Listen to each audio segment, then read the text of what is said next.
Hello everyone, welcome to మా అమ్మ వంట మధురం. రోటీస్, చపాతీస్, పరాటాస్లోకి అద్దిరిపోయే ఎగ్ మసాలా చేసేస్తున్నాను ఈరోజు నేను. ముందుగా బాయిల్డ్ ఎగ్స్ని 2 హాఫ్స్గా చేసుకొని ఇలా లైట్గా ఆయిల్లో ఫ్రై చేస్తున్నాను నేను. మీరు కావాలంటే ఫుల్ ఎగ్ని అలా వేసేసుకోవచ్చు. ఆ తర్వాత లైట్గా సాల్ట్, పసుపు, కారం చల్లుకుంటున్నాను నేను.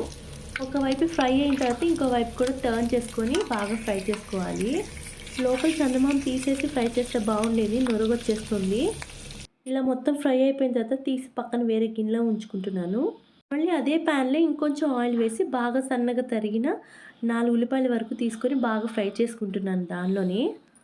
ఆనియన్స్ పెంచుకోవడం, తగ్గించుకోవడం అనేది క్వాంటిటీని బట్టి ఉంటుందండి. నేను నైట్ డిన్నర్కి చేస్తున్నాను, అది కూడా ముగ్గురికే చేస్తున్నాను కాబట్టి నేను 4 ఉల్లిపాయలతోనే చేస్తున్నాను. ఈ ఆనియన్స్ మొత్తం ఫ్రైడ్ ఆనియన్స్ లాగా బాగా బ్రౌన్ కలర్లో అయిపోవాలి. డీప్ ఫ్రైకే తీసుకోవచ్చు కానీ ఆయిల్ ఎక్కువ పడుతుంది, నేను చేయలేదు. ఇప్పుడు ఫ్రై చేసుకున్న ఆనియన్స్ని మిక్సీ జార్లో వేస్తున్నాను.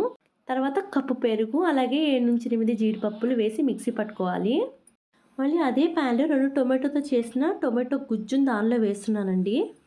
దీనిలో ఉప్పు, పసుపు వేసి బాగా కలుపుకున్న తర్వాత అలాగే కారం కూడా వేస్తున్నాను. టొమాటో మిక్సీ పట్టిన సీన్ మిస్ అయింది.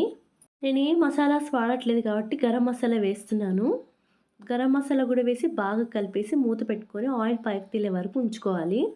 2-3 మినిట్స్ తర్వాత మూత ఓపెన్ చేసేస్తే ఇలా ఆయిల్ పైకి తేలుతూ ఉంటుంది. ఇప్పుడు మనం ఇందాక పట్టుకున్నాం కదా బ్రౌన్ ఆనియన్స్, పెరుగు, బాదం పప్పు పేస్ట్. నేనైతే మరీ క్రీమీగా పట్టలేదండి. మళ్ళీ ఇంకొంచెం ఉప్పు, కారం కూడా వేస్తున్నాను, ఎందుకంటే ఏం వేయకుండా వేయించాం కాబట్టి. ఇదంతా బాగా కలిపేసుకున్న తర్వాత ఇంకొంచెం నీళ్ళు వేస్తున్నాను. మిక్సీ జార్లో దొలిపిన నీళ్ళేనండి ఇవి. ఒక చిన్న టీ గ్లాస్ ఉంటాయేమో అంతే. ఇప్పుడు మొత్తం అంతా బాగా కలిపేసి మూత పెట్టేసి ఒక 5 మినిట్స్ కదిలించకుండా ఉంటే ఇలా దగ్గర పడుతుంది. ఇప్పుడు బాగా నలుపుకొని కసూరి మేతిని కూడా వేసేస్తున్నాను. ఇప్పుడు చివరిలో కొంచెం కావాలంటే బటర్ కానీ ఫ్రెష్ క్రీమ్ కానీ వేసుకోవచ్చండి. నేనైతే ఏమీ యాడ్ చేయట్లేదు. ఇందాక వేయించి పెట్టుకున్న గుడ్లు తీసేసుకొని వేసేస్తున్నాను. ఒకసారి గుడ్లన్నీ బాగా సర్దేసి మూత పెట్టేసి ఒక 2 మినిట్స్ తర్వాత ఆఫ్ చేసేసుకోవడమే. కష్టం అనుకోకుండా కర్రీ వండింది దీనికోసమేనండోయ్. హోల్ వీట్ పరోటాస్ తిని చాలా రోజులైంది, అందుకే చేస్తున్నాను.